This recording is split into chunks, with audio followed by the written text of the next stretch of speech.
A lot of people found you initially through I think, Canadian Bill C-16 or something like that, where it was the misgendering of people, making that illegal. I haven't heard much more about that in past weeks. Can you kind of give a quick synopsis? Or it's probably impossible to do that quickly given how dense it is. But just for those who aren't fully up to date with what kind of rocketed you into stardom so quickly. Yeah, well, I made a video. I made two videos. Well, I made three videos in a week last year, September 27th approximately. And one of them was a critique of this bill C-16, which is a federal bill in Canada. It had already been passed into law in some of the provinces in Canada. And it purported to add gender identity and gender expression to the list of protected groups under the Canadian human rights legislation. And that sounds, in some sense, that sounds innocuous enough, but I had been reading the background policies that constituted the, you might say, legislative and policy surround of the amendment of the bill, and they're absolutely appalling. They were mostly written by the Ontario Human Rights Commission, which is a social justice organization. By its own admission, Ontario has social justice tribunals, and the Ontario Human Rights Tribunal is one of them, and it's tightly associated with the Ontario Human Rights Commission. And there was a variety of things about it that I found appalling beyond comprehension. One of them was that the requirement to use this novel linguistic forms to refer to people who don't fit on the gender distribution, let's say, Z and Zer and their variants of those words, which have never entered common English parlance and should not, and whose use should not be enforced. Especially my issue had nothing to do with transgenderism as far as I was concerned. It was that I didn't want to speak the language of postmodern neo-Marxists for any reason, gender rights or transgender rights or for any other reason. I thought those were neologisms that they had created as part and parcel of their overarching and rather traitorous doctrine, as far as I'm concerned. I don't like postmodern neo-Marxists in the least, or ideologues of any type, and I'm not going to use their language, and I don't care what the damn rationale is. And to write that into the law, it just made my jaw drop that Canada was considering compelled speech as. That's the important part to me, the compelling of the speech, because it always that's the important part. All right. You ask people about taxes in like a friendly conversation, and you say, "Well, hey, so what happens if you don't pay your taxes?" And they're like, well, this happens, and then what happens? And at the end of that timeline, men with guns come, right. And so that's what compelling means. It could be this little thing that we all have in our lives, and you do know that if you just stopped mailing that piece of paper off every month, men with guns would eventually come here and take you away, right? Like, that's the eventuality to not paying your power bill for long enough. They'll eventually, or your mortgage, they're eventually going to come get you. And that's what's not really spoken out loud, I'm sure, when these guys are waving the flag of this bill. There's nobody saying, oh, and if you don't, well, the Mounties come. Yeah, well, the queer Mounties, they wear a rainbow get up and they're on a giant caribou and they put you on a rail through town and flog you and like what's coming? What are they going to do? I think they ride moose here. It makes more sense. Well, these are the queer Mounties. They prefer the elk. So people immediately criticized me for overreacting to the legislation, but then the university helpfully sent me 2 warning letters telling me to stop saying what I was saying because I was probably violating the university's diversity codes, although I wasn't violating their free speech codes. Let's make that clear, and also possibly the Ontario law, which was exactly the point I was making in the video. So I was immediately backed up in my paranoia by the university's legal department, and then I contacted a number of lawyers and had them, and many of them contacted me, and so we reviewed the policy and the legislation together, and I had a debate at Queen's University with a law professor who actually played devil's advocate because none of the cowards who are part of the faculty at Queen's University would debate me, which is pretty much has been the standard situation here. So, and then we went and talked to the Senate, the Canadian Senate too, and tried to describe the danger that was associated with this bill. And that was quite funny because I think it was probably the most watched Senate hearing ever in Canadian history. I think maybe about 500,000 people have watched that. And the senators tried to put me on the spot quite rudely and unprofessionally, in my opinion, because I was being very careful with what I was saying and doing. And that didn't go very well either. Well, it went fine for me, which was very fortunate, but it didn't go that well for the senators. But they passed the damn bill anyways. And you know, the senator that I was working with proposed an amendment to the bill, which was his attempt to have the justice minister write into the bill an amendment that said that this wouldn't interfere with freedom of speech. And she wouldn't do it. So basically a tacit admission that its entire purpose is to curb freedom of speech. Yeah. Certainly a tacit admission that the diversity machine trumps all other rights, diversity and equity, which is exactly the case in Canada. It's like hypothetically none of the rights trump one another, you know, which is ridiculous because there has to be a hierarchy. But in Canada, it's the equity rights trump everything, and I'm not happy about that in the least. I think it's absolutely brutally appalling. Did you find when you came out against that there was a large upsurge of people kind of on the down low telling you, hey, I think it's great what you're doing? Or was it pretty much just a tidal wave of people distancing themselves far as in the academia? It was an absolute, in academia, like it was radio silence fundamentally. I mean, 200 faculty and graduate student types signed a petition describing me as, you know, transforming the campus into an unsafe space, and then that was part of why the university went after me. And then after that, my colleagues were basically silent. Not all of them. There's a small group in Canada called Society for Academic Freedom, and they supported me. And Gad Saad came out and supported me right away. He's that business professor at Concordia University who has quite a YouTube following and quite an advocate of free speech. There's a couple of us in Canada that have been playing this role.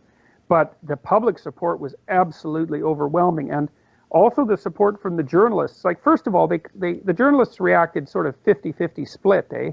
Half of them supported me and half of them thought that I was just a noisy troublemaker. And actually, I have some sympathy for that viewpoint, because when someone comes out in a country like Canada and waves his or her hand and says, there's something rotten in the state, the most logical initial response is, why the hell should we listen to you? You're just paranoid and delusional, because this is a pretty good country and has been forever. And so you should view someone like that with skepticism. But the problem is that it actually turned out that I'd read the policies and I knew what the hell I was talking about. And so when the journalists started to investigate it and find out that this really was a free speech issue, and you know, it's actually rather important to journalists to have free speech, I got overwhelming support. Like 200 Canadian newspapers came out in support of what I was doing, and so all of that helped the university back off. The university didn't know what to do, really. They hadn't had a issue to deal with like that ever, probably. And I mean, I should also say the university has treated me quite well since this has all got straightened around.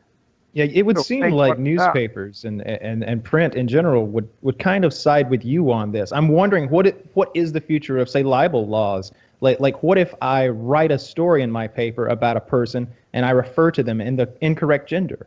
Have I libeled them now? Have I broken a law in some way by not referring to this person as Zer or Z? Yes. Or yes, you have broken. And as a law. professional journalist, I feel like am I going to have a Brian Williams situation now, or am I going to be let go of are they going to send me away for 6 weeks for some gentrification training or something like that? Or am I going to have to sit in a room and like learn 85,000 genders, and are they going to get out the genderbread man and I'm going to touch his little hand on the left and the genderbread person? Because that's my bigot. fear. and if I were you, like not my specific fear, it would be my fear for someone in that position. And I wonder if you have any fears like that, because you're there in Toronto, right? You're a tenured professor. What happens next year when you say the wrong thing and the Mounties won't come, but someone might? Well, I've been living in some amount of existential terror since September about saying the wrong thing, because it was my life has been very chaotic and well, that's the right way to put it, very chaotic since all this has happened. But my confidence has been growing, I would say, again, for a variety of reasons. I mean, first of all, I think I was fortunate when I made those initial videos because I'd already had 250 hours of single thing I'd ever said to students recorded and on YouTube. So when people went after me for being the standard, evil guy, the transphobe and bigot and racist, for God's sake, because I criticized these two horrendous women that run Black Lives Matter in Toronto. It's like, I don't care if they're green. I was going to criticize them. It had nothing to do with them being black. It had everything to do with them being dangerous and crooked, which they are. What is it that they purport? Do they say that white people, because we have less melanin, are less connected to the spiritual world, or less connected to God, and we're like the Black Israelites? Yeah, that's would one you of their, hear that kind of rants. Yeah, that is so close to the same shit you would hear coming right out of Goebbels' mouth. That's propaganda about with a Jewish man with whiskers like a rat scurrying or something. Yeah. Well, Dr. I think Peterson, just do you worry that you're just mean though? yeah, because there's an argument to be made that like the people that you're against aren't completely mentally healthy. Oh, right. Well, and you are not being kind, right? You're saying, you know what? I don't like the way you're wired. I'm going to deal with you the way that I like to deal with people, even though, like, in my opinion, they might be in some amount of pain or distress, right? Their suicide rates are much higher, right, in that community. Oh, yeah. Like 10 times higher. Yeah. Okay. And so, like, I'm not enthusiastic about calling someone Zer. If my coworker asked me to call them that, I'd probably not go to lunch with them, right? They probably wouldn't be my kind of guy, or Zer, whatever it is that they are. But I would take 2 weeks, Woody. Yeah. But I do think that guy's probably in some amount of pain, and perhaps I would handle him with kid gloves. You don't want to do that. Oh, well, I mean, first of all, I probably would, because I'm soft-hearted beyond what would you call it? Beyond any Well, you're admirability. Canadian, it goes without saying, right? Well, and yeah, there's that's for sure.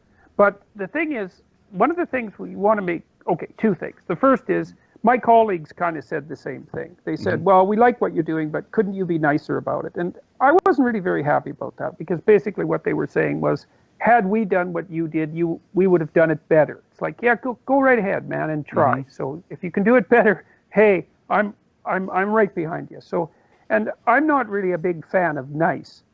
I think it's a low-end virtue. Now, that doesn't mean mean is good, but nice and harmless and naive are very difficult to distinguish, and I don't think those are virtues. Usually they're just a matter of not having any teeth.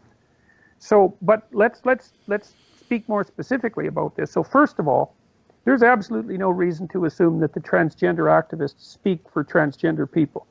And just because an activist comes along and says, well, this is what I purport to believe on behalf of my group, doesn't mean we should believe that that's what the group believes, or that person has any right to put forward that proposition as a just because you're transgender doesn't mean you're a representative of the transgendered community.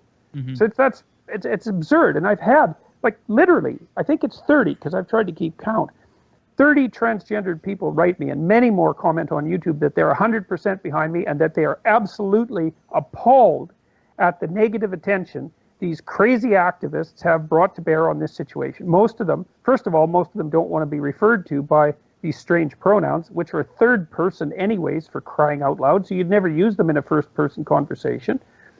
And second of all, most of them want to be referred to by the normative pronoun, just the other one. And I actually have no problem with that. Like, if you come up to me and you look female and you want to be called she, it's like, it's all the same to me. And it didn't have anything to do with, like I said, it didn't really have anything to do with the transgender issue. It was, and people have asked me, well, why do you pick that mountain to die on? And the answer to that is, well, when there's encroachment, right, especially on the territory of free speech, and each bit of encroachment is an inch, and you think, well, it's just an inch, what the hell? Well, at some point you have to say, no, not another inch. And well, for me, it was quite straightforward, because I'm not using postmodern neo-Marxist neologisms, period. So that was an easy decision for me. Now, the original question was, well, how is all this washed out in some sense? And it's actually quite comical how it's worked out. And if I had any sense, I probably wouldn't say this, but I don't have that much sense, so I probably will. I've been in a very comical position since probably January, because what happens now is if the left-wing radicals come out and protest me, if I get to speak, then like 150,000 people watch the talk. So that's good, and it goes well publicly because my audiences are generally, they're happy about what's happening. And then if they protest, then the protest gets filmed and it gets put online, it gets 500,000 views. So I'm in this weird situation now where if people leave me alone, then I get to talk. And if people come and harass me, let's say, and protest, especially in the way they've been conducting their protests, it's scandalous. And 500,000 people watch it. And what's even more comical, and this is the part I shouldn't say, but I'm going to say it because it is comical, is that that's all monetized now. So it's really hard on the social justice types, because if they come out and protest me, then my Patreon account grows. And there's nothing that irritates radical leftists more than someone making money. And so I'm the first person I know who's been able to monetize social justice warrior protests.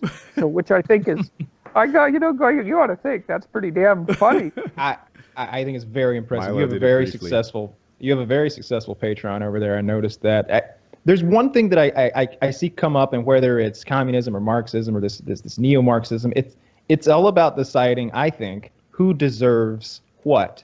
And the word deserve is a very interesting word to me. We've thrown it back over the years. We've had this discussion because as we would make money on the internet, and sometimes large amounts of money, and someone would accidentally flash their PayPal account, and people would say, "Oh, this guy that I thought was, just my buddy and my equal has like $120,000 sitting around. Now I don't feel so good about him." And it would be like, Yeah. but sir, who decides who deserves what? Well, I don't know. you're right about that, man. We need to have a serious discussion about money, because the issue isn't how much money you have. That's irrelevant. The issue is what you choose to do with it. And once we know already, the psychological literature is pretty clear, is that once you hit a kind of lower end middle class existence, extra money doesn't do anything to make you happier. So there's the pain of poverty. But once you're out of poverty, which basically means the bill collectors aren't chasing you around and you're not exactly living hand to mouth, then additional money doesn't do much for your psychological well-being. So extra money isn't making you happier. But for me, and I think for many people who have their heads screwed on straight about money, it's a tool for accomplishing things. And so, I'm trying to put the money to good use. I started this biblical lecture series and rented the theater with some of the Patreon funds. I mean, that's paid for itself because of all the tickets that were sold, but I had no idea. I mean, who the hell is going to, what kind of business plan is that? Is it going to rent a theater, do a lecture on the biblical series? Hey, man, people are going to be lined up for blocks to go to that. I've been holding on to this. So, I've been holding the this acoustic question is good, yeah. since the start. You mentioned a lecture series. You were talking about personal responsibility, right?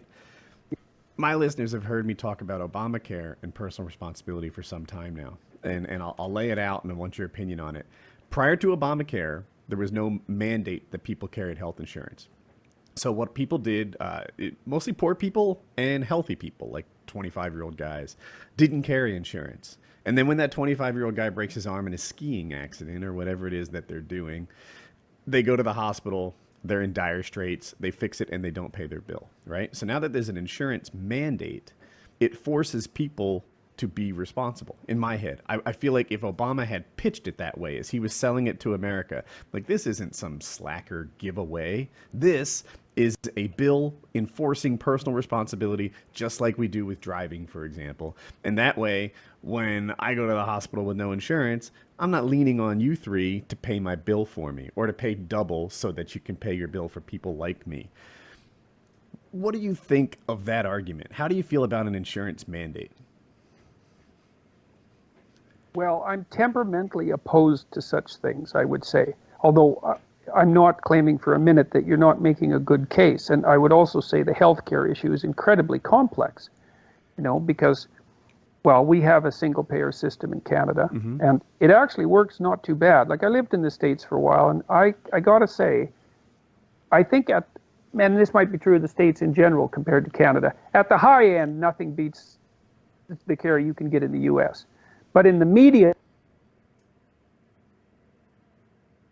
and at the low end, Canada's healthcare system works pretty good, and it has some perverse effects from a what would you say, right-wing perspective. So one of them is, for example, that the rate of entrepreneurship in Canada is actually higher in the U.S. than in the U.S. per capita. And the reason for that seems to be that Canadians can take risks when they're young, like starting a new business or changing jobs, for example, and they never have to worry about losing their health care. And so that's kind of cool. The mandate, I mean, we kind of have a mandate like that in Canada because you have to pay your taxes, right? And you could say, well, that's not really that much different than being mandated to purchase insurance. And so, maybe I'm talking out of both sides of my mouth at the same time, but it does seem to me that there's something wrong with forcing people to buy insurance. However, we do it for automobiles.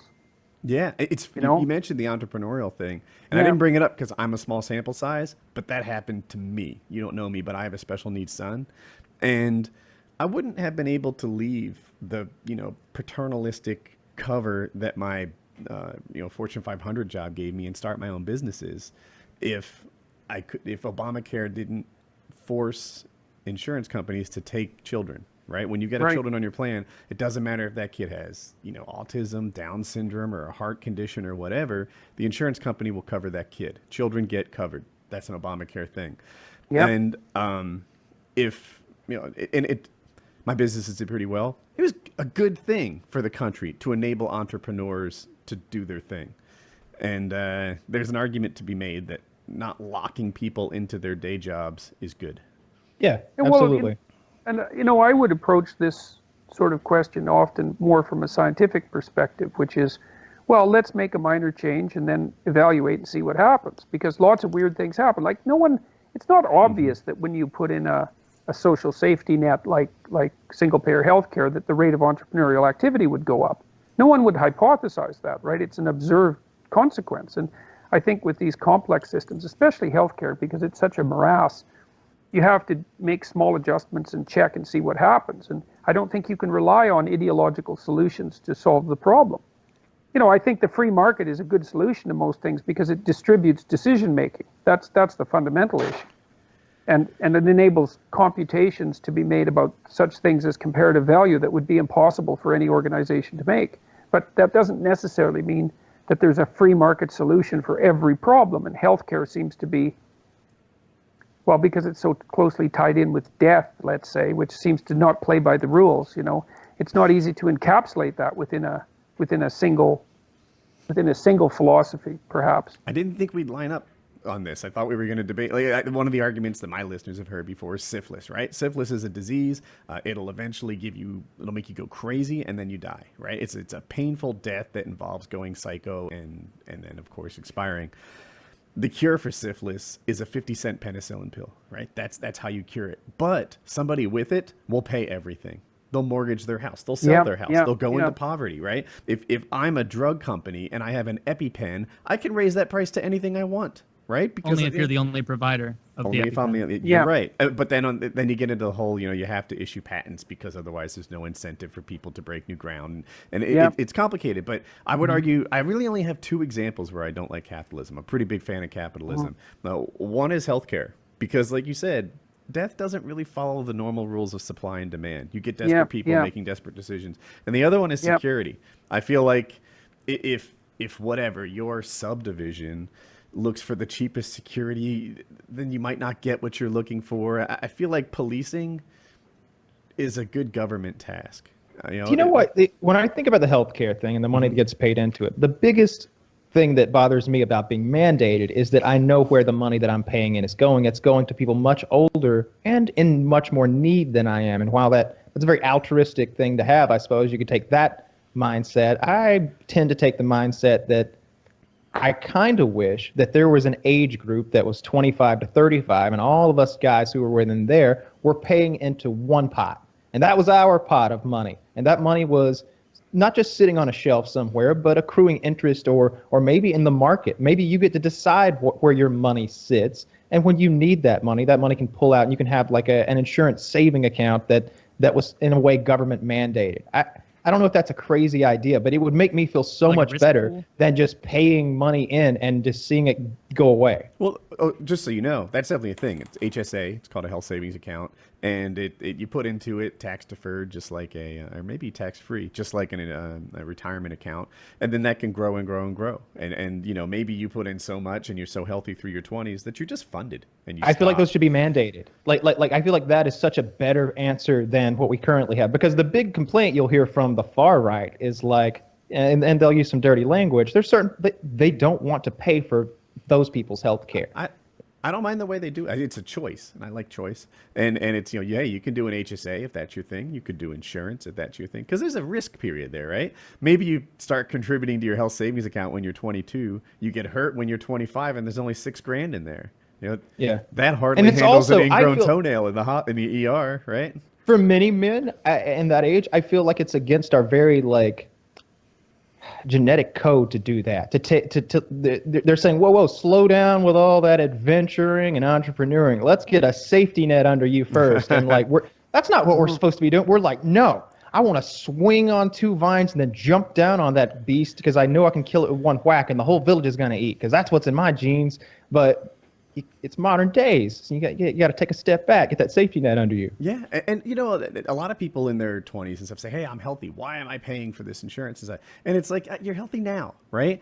When I was in my 20s, I had broke a foot playing ice hockey, and that had to be handled. That's when I tore or maybe I was in my early 30s when I tore my ACL. I had all these athletic-related injuries as I did this sort of thing. I went through some period I had to see doctors because I couldn't turn my neck. You could have known me for 2 years, and I'd only do this. Your hand. Yeah, man. broke my got hand. Pins in your hand. Yeah, I had to get that fixed. I think it was whatever, mid-30s for that. And everybody is really healthy until they're not, and that's why. So What is it that those people in humanities just don't get? Because this is the thing I have trouble when I'm talking to people about this, and you say, oh, well, there's, this huge problem with bias with Marxism or whatever in universities or academia or such. How do you make a compelling case for that, since the response is usually, oh, you think there's a grand cabal of Marxists at the top, top down, going to ruin society? And then when they frame it like that, it's like, oh, well, I guess not, It's just hard to make a compelling case because it seems like so quickly it just is like, oh, well, that's just one bad apple, or that's just a bad facility, or a bad. You can do it. You can do it in part. The empirical data are pretty clear. This has been generated in large part by the people who are associated with Jonathan Haidt's heterodox academy. I mean, there are no Republicans in the humanities, like none. It's 1 in 30 or something, or even smaller percentage than that. And so to be in the center politically, if you're in the humanities, puts you on the far right. So, and that's just a matter of empirical fact. So, and then with regards to the cabal or conspiracy idea, it's like, well, women's studies is a conspiracy. It's just all you have to do is go look at the websites. They say, well, we train social justice activists who are opposing the oppression of the patriarchy. It's like, they teach them all it is political activism training. And it's not like they're hiding it. I mean, Like I said, in Ontario, our tribunals, we have social justice tribunals that are part and parcel of the provincial government. Isn't a bad thing, though, right? I mean, they're coming from a good place. And I've heard you say that twice in the show. Like, hey, they're not hiding it. They have social justice tribunals. But what they're going for is they have good intentions in this thing. They're trying to have people not hurt other people, right? That's the theory. I mean, I don't buy the good intentions argument because I don't think that they have intentions that are, say, better or worse on average than the typical person. And the typical person has plenty of what would you call aspirations that aren't so positive. So, but what for me is, and you brought this up a little earlier, is the tipping point is when you move from equality of opportunity to equality of outcome, and like this discussion of equity. I mean, the Human Resources Department at my university is called Human Resources and Equity, and equity is defined as the pursuit of equality of outcome, and I don't think that you can pursue equality of outcome and have good intentions at the same time. I mean, you're so ignorant, you're so historically ignorant that you shouldn't have the kind of power that would enable you to make any decisions. The arrogance to make someone believe they could, but or the ignorance. People who are pro social justice, I might argue, have low disgust factors in their personality, right? They're open to these ideas. And disgust is a negative emotion, right?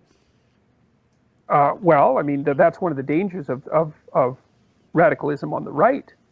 We know the dangers of radicalism on the right. I mean, the thing is both the right and the left can deteriorate into a really vicious form of identity politics. I mean, now obviously that's what happened in Germany, and that can easily happen with sort of the more extreme nationalist movements that are rising, coming to the forefront in Europe. I mean, there's definitely a bad trail that can go down, and there's no doubt that disgust sensitivity can produce pretty intense political pathology. It's quite terrifying. But there's a hell on the left and there's a hell on the right. And at the moment, at least in the universities, the hell on the left is a lot more potent and dangerous, I think. It's certainly than the hell one on winning right now, just It's by won. numbers. Just by Not in numbers. America. Yeah. Well, it has Well, in university universities is system. all we're talking about. Yeah. Yeah. Oh, Yeah, and you're it's, right. You're right. You're right. I guess I was in university, undeniably, right? The left is running the show. In politics, the right is. Yeah, well, and I mean, it's funny too, because part of the reason that in politics the right is running the show is because in universities the left has run it. And at least what I see looking down at the U.S. from Canada is that, a huge part of the reason that Hillary lost the election was because she abandoned her working class base to pursue this identity politics nonsense. And that scares a lot of people badly enough, so they held their nose and voted for Trump. I mean, Trump has his genuine supporters, but a lot of it, from my perspective, was, well, are we going to go for the witch on the left or the tyrant on the right? It's like, That's well, exactly enough what the it witch was. on the left, man. And They like- it turn also lies seemed to back. many of us. It also seemed to many of us that the witch on the left was a very powerful witch. She had all of her books in order, all of her spells. She had 2 magic wands. Like she had like a former witch married to her who was going to be coming in there with that, like helping her stir the cauldron. And then you had Trump, and I mean, we've seen how effective he's been at getting his poorer ideas across. It just seems like it still is the right decision. Well, I think to be really cynical about it, let's say, I think people preferred the impulsive and disorganized lies of Trump to the crafted and carefully aimed lies of Clinton. That's how it looked to me. Because Sure. at least with Trump, you could think, oh, well, we get some sense of what this guy's like, partly because he can't stop himself, Yeah. And with Clinton, it was like, well, there's a well-oiled machine for you. I didn't And see she it was like so that. power Machine mad. indeed. I got a couple. One, just to be clear, people preferred Hillary. She got more votes, right? I know that because of the way Yes. the electoral college works and stuff, Trump won. I'm not saying he didn't win. I'm just saying people voted for Hillary more. Just lay that out there. And I had a second point queued up. It was about I think a lot of people believed what Trump was saying. Or there were a lot of people who actually thought there was going to be a wall, and people who thought Mexico would pay for it. That when he said he had a plan to defeat ISIS, people voted for him because they believed he had a plan, right? He wouldn't tell you what the plan was because they'd be telling ISIS what the plan is, and there's a certain logic to that. I get it. But he says, I'll take care of ISIS in the first 30 days. I'll have healthcare solved in the first week. I'm going to build a wall, and Mexico's going to pay for it. He told if you got what Trump promised, it would be fantastic. Trump was willing to tell bigger, bolder lies than Hillary was, and I think that got him a lot of votes. Yeah, well, I mean, there's no doubt that he had genuine supporters who genuinely believed what he had to say. And I mean, for all I know, he believed what he was saying when he said it. Wouldn't surprise me. But, I mean, if you're speaking in front of people like that and you're speaking extemporaneously and the crowd is responding, it's pretty easy to get swept away in your own rhetoric. And I also think that, I mean, who knows, right? Because God only knows. But I can't help but think that the victory came as a shock to him. It did. Oh, I bet it totally did. There's no way that he was sitting up that night going, like, at 10 o'clock, he had to be watching, like, there's no way. No way. This is absolutely unprecedented. Like, he had no idea. Yeah, and I mean, you be careful what you wish for. I mean, he's kind of old, and I can't imagine a more stressful job than president of the United States. I Yeah. mean, He's getting fatter. he's got to deal with those pesky Koreans, for example, and that'd be enough to make you turn old and gray overnight. That's an interesting I solution. predict he will not turn gray. No, he will not. No, he won't turn gray. But I don't like, see Skin will that turn gray happening. before his hair does. Yeah. it turned well- Obama gray. Yeah, Right. And he yeah. was jet black hair walking into that office, and he left like just with so many secret bags under his eyes. Like, Yeah. oh Jesus, Yeah, well, it's exhausting. too much of a job for one person. I mean, it's certainly possible. It's possible that the United States is too big. It's just. I think so. I mean, I don't know, but I think we don't need to think take Singapore- California. Let you guys be your own thing. just California. Yeah, I saw those guys Ship it down, off.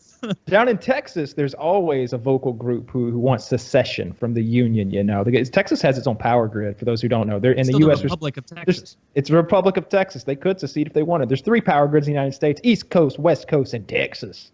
They got their own. All right, these are self-sufficient cowboys with modern rifles. Like they're different people. Okay, and they talk about seceding often. And I think they put it up for a vote a couple years ago, and it got like 12% of Texans were on board with that shit. Maybe a little higher. That'll And then- never and- happen because can't too many leave. Texans are also American patriots, where they'd be like, "I'm not leaving America." You know, Texas is the best state in this union, or Well, then whatever get they would say. Well, they'd have to head up north to Oklahoma then. But sometimes I see California, some people there discussing the same things, and I wonder what they would do without any water. No, I think Kyle, California I've been assured contributes they have more enough. tax go dollars ahead. than they receive, and Texas receives more tax dollars than they contribute. California is, I think, the furthest in the hole of any state, other than is Illinois worse now In terms of what in the whole? in terms of debt, Oh, in terms of like infrastructure not doing Michigan, as well, right? not being updated. Oh, Michigan, yeah, that's a good one. Yeah. Like, what are they building in Michigan? I heard they're building farms in Detroit. Like, farms. Detroit.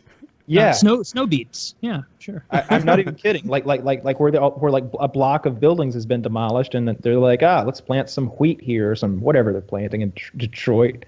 That's a I've got real something example else of our failures. for Professor Peterson.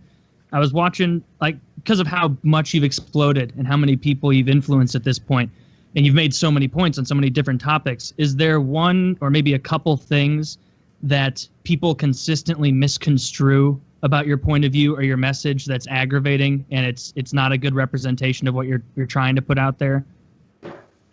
Well, I think we covered it to some degree with regards to the original videos, because the initial presupposition was that what I was talking about had something to do with transgender rights. And that was a reasonable thing for people to assume because that was the issue that gave rise to everything. But it's not. It's not. And I think the misconstrual is, too, that in regard to that, and I've told a number of transgender people this who, when they've been, or transgender activists, when they've been confronting me, it's like, don't be so sure I'm your enemy. The mere fact that you think that this legislation is going to be good for you and that you think that it's what you want doesn't mean that it's going to be good for you or that it is, in fact, what you want, what you deeply want. Now, you might say, who am I to, question someone's opinion about what's good for them? But we do that all the time. Mm-hmm.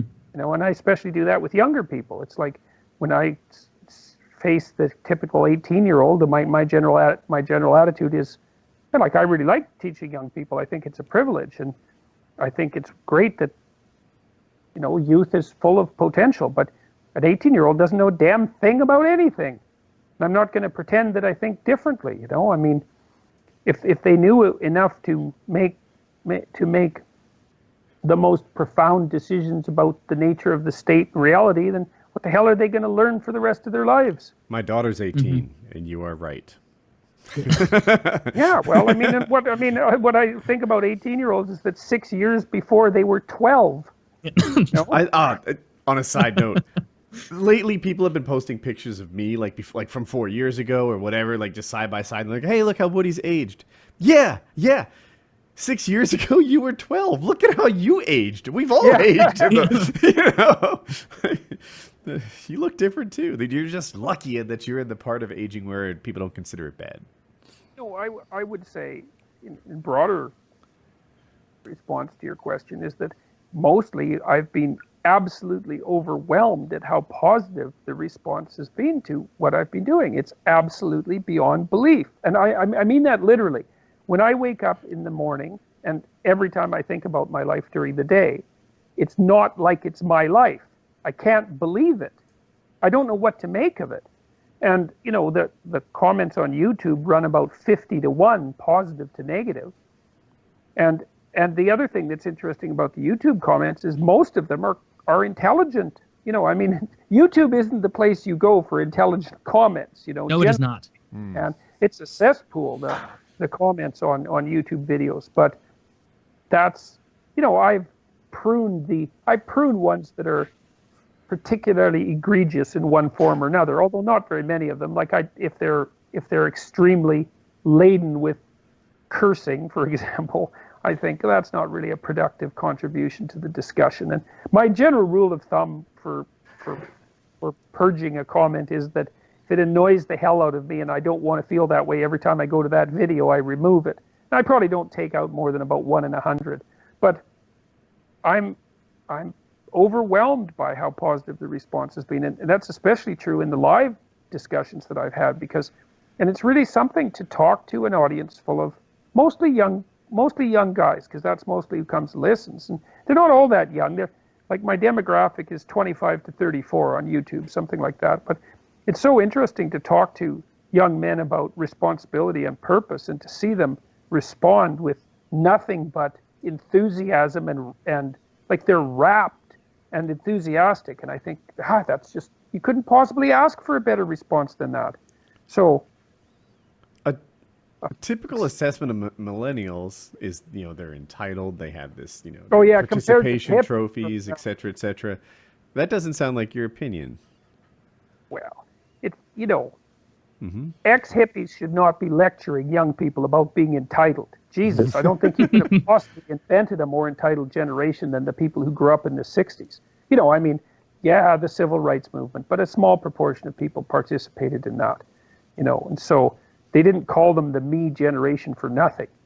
And so I think that older people often think of younger people as entitled. So I don't really buy that. I mean, the students I see at the university, and this is probably particularly true of the U of T because a lot of people are children of first-generation immigrants. But Jesus, man, those kids, they're desperate. They're working themselves to death. They're afraid about their economic future. And it's not a party school. And I know there are party schools, you know, but U of T isn't one of them. But my experience with young people generally has been that if you treat them like you actually care about them, they return the favor immensely, you know. So, yeah, I don't really buy the entitled issue. I think that, yeah, I know. I don't think it's credible particularly. I don't think they've been inspired thoroughly. I don't think they've ever heard the things you're telling to them. Well, that's the other thing that just shocks me. It's like, what I'm saying, as far as I'm concerned, well, I mean, some of it's not obvious. Well, there's no reason. It's shocking and horrifying to me that young people haven't been encouraged. And I mean that word technically. People haven't instilled courage in them, because the right thing to tell someone young is get the hell out there, man, and like conquer the world. And I don't care if you're male or female, the pathways diverge. You know, I have a daughter. She's a heroic person, my daughter, man. She overcame limitations and privation in her life that would have killed a lesser person. You know, she lost her hip and her ankle when she was 16. You know, she had them replaced because she had rheumatoid arthritis, and she basically walked around on 2 broken legs for like 3 years. And it was awful. It was awful. And she came through it like guns blazing, man. Amazing. And figured out what was wrong with her.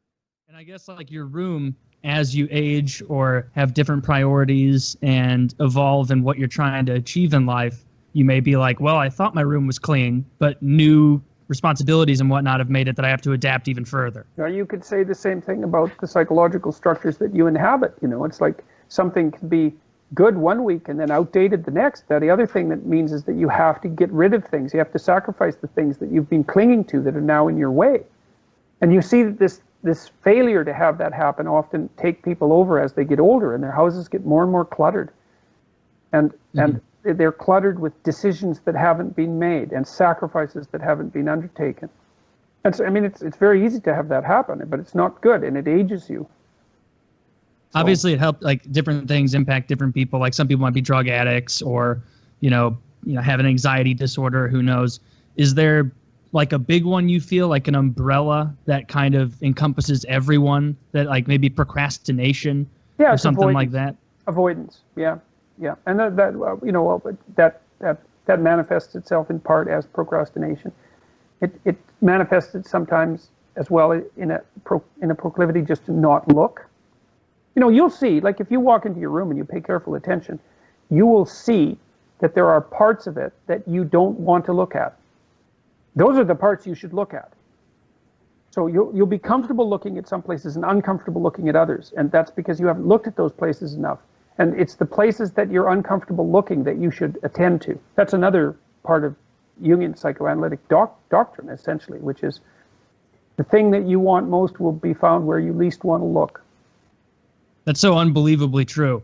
Like when my room physically, like or my closet or something, I walk in there and it's covered in clothes. Like my first instinct isn't let's tidy this up. It's get out of here. Let's get out of here. This is stressful, and I don't want. I want to be able to pretend it doesn't exist. It's because the snake detecting part of your brain is detecting the emergence of chaos in the order of your room, because the world really is made out of order and chaos. That's the most fundamental level of reality. That's yin and yang, by the way. But so you walk into your room and there's order and chaos, and where the chaos is creeping forward, sort of unbeknownst to you, or because you're not paying attention, then you're going to want to look away, because that's where the snakes are. And it's the part of your brain that does the snake detection that doesn't want to look there. What do you say to people who say their messy desk is a sign of their productivity, that their messy room is their environment instead of just how it works for them? It's highly, look, people often make virtues out of their vices, but you should assume the worst when it comes to being useless. Like if you have a messy desk, it's possible that it's because you're this sort of remarkable creature that has subordinated that mess to a higher purpose. But it's more probable that you just have a messy desk and you're rationalizing it. And I think there are millions of messy desks, and then there's like 3 guys who are actually Leonardo da Vinci, and they need everything spread out because he's going to need to look over there at that drawing of man he did to figure some stuff out for his flying contraption he's rigging up for the Pope. Some people have some stuff on the plates. Well, like right now, if you're a creative person, there are intermediary stages of chaos. Like my room right now is a complete disaster, but that's because I've taken all my old electronics out and put them on the floor, and I'm rebuilding my computer. And so but I wouldn't call that mess functional. I would call it a step on the road to making the thing more functional. So it's useful. I think that you should have some regard for yourself as a logos-bearing entity, let's say, but it's very useful to be skeptical about your claims to virtue if they're allied with a vice, That same feeling you're describing of like the snake part of your brain, now I'm trying to think about it more, and I feel like that same stress of trying to get away from a dirty closet is similar to that feeling of like you're looking down at the triple cheeseburger you're about to eat, and you know that you shouldn't be doing that it's bad, and you made a plan to not do this, and you just kind of just forge ahead. And then, 20 minutes after you've finished, you go, I'll be better next time. The me of right now would handle it perfectly. It's like, because you're full. Like, there's a great Simpsons episode that dealt with that. So Homer, I think he's in the garage and he drinks a quart of mayonnaise and vodka. and Marge takes him to task for it, and he says, "That's a problem for future Homer. I sure wouldn't want to be that guy." That really is. Yeah, you're just mortgaging your future. It's like drinking too much. You're like borrowing happiness from the next morning so that you can get a little more the night before. That's what going into debt is like. When you buy a new car, or when you whatever finance and you put something on your credit card, you're just you're just borrowing against your future. Future you is going to work your butt off for this thing Yep, that you just got. future you, that miserable entity. Yeah. People have so much confidence in the future version of themselves to do things that the present and past version was just like, well, no, I didn't start working out last year or in 2014 or 2013 or 2012, but this is the year. Future me can afford this tray of brownies right now. Like, it's that exact same thing. But, yeah, that is a really useful heuristic to look at the world through. The whole keep your room clean. Like, if you feel like self-conscious about something that you're not doing, then you're probably not in a position where you should be dictating how others live.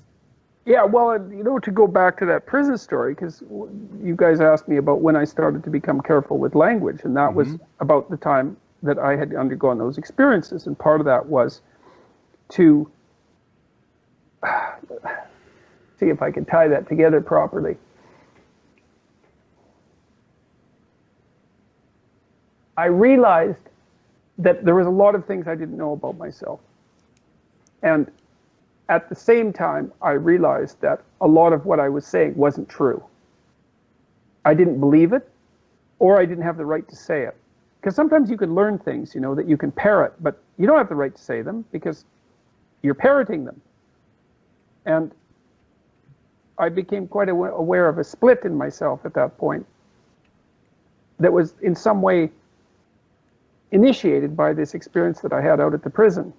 I knew that there was a bunch of about me that I didn't know, and I became more aware of the weaknesses and vagaries of my character, and that seemed to manifest itself first in this realization that many of the things I said weren't things I believed. They were things I was kind of like the raping orangutan. I was using words to manipulate the world, to get what I wanted. And that isn't what you should use your words for. You should use your words to represent the world as accurately as you possibly can. And that's way different, that's way different. And I think that's the fundamental element of faith in a Christian sense, but it doesn't have to be in a Christian sense, and that is to speak truth about the nature of existence and let things take their course as a consequence. That's faith. That's different than using your words to manipulate the world to get what you want. So you state what you believe to be true and let the world unfold as a consequence. But that's a very exciting way to live because you never know what the hell's going to happen. It doesn't mean it doesn't mean just use the truth as a grenade. It doesn't mean that. That's not sophisticated. Yeah. But to state what you see happening and then to watch what happens when you state that's ridiculously adventurous. Yeah, you could either totally collapse, or you could be the first person to successfully monetize SJW protests. It's up in the air. Yeah, or both could happen at the same time, which is kind of what happened to me this year because it's been. Yeah. Do you find that resolve being tested more? Like now that you're in the public eye, do you ever find a temptation to be like, man, it'd be so much easier to just toe the line instead of being the guy making these stances? Well, I have sporadic fantasies about stepping out of this public role, but it isn't realistic. There isn't any pathway there. And I also don't want to. Like I'm exhausted by this, and my health has been quite bad, especially in December. I think I almost died in December. Jesus. And it was partly related to all of this, but there were other factors. But the stress factors that entered your life because of this. Well, that played a role, but a bunch of things came together at the same time. But no, I don't regret it at all, and it's a crazy adventure, and I have no idea what's going to happen next. That's also something that's I have no idea what's going to happen when I wake up.